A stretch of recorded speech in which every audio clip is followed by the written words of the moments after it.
यो ललितपुर जिल्लाको गोदावरी क्षेत्रमा छौँ। यो गोदावरी बोटानिकल गार्डन एन्ड वास्तवमा यहाँको पर्यटन प्रवर्धनका लागि एकदम उत्कृष्ट गन्तव्यको रूपमा लिने गरिन्छ। बेला सरकारको सहयोगमा नेपालले यो पुरानो बोटानिकल गार्डन तयार गरेको छ र यसले विद्यार्थीहरूको लागि र यहाँ आउने पर्यटकका लागि आकर्षणको केन्द्रको रूपमा यसको विकास भइरहेको छ र नेपालमा आउने र काठमाडौँ भ्यालीभित्र आउने पर्यटकका लागि नजिकको गन्तव्यको रूपमा रहेको यो बोटानिकल गार्डन एन्ड सबैले हेर्न लायक र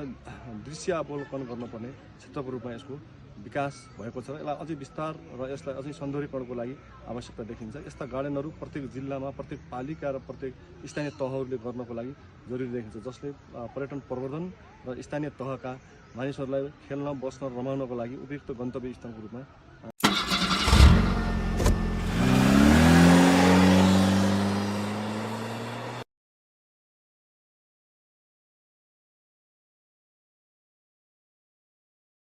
देखो बस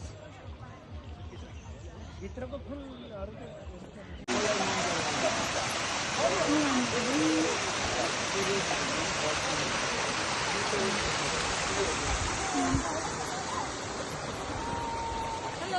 हेलो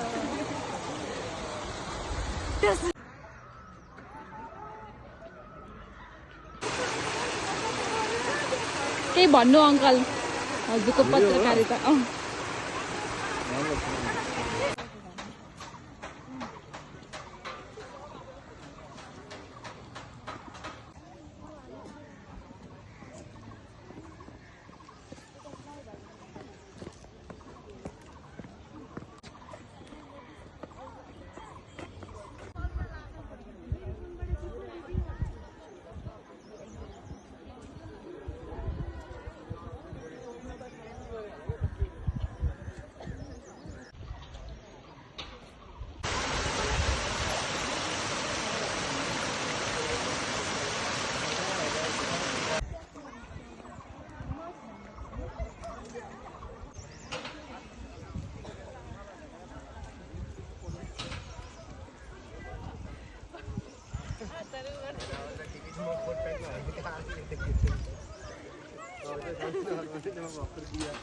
मीटिंग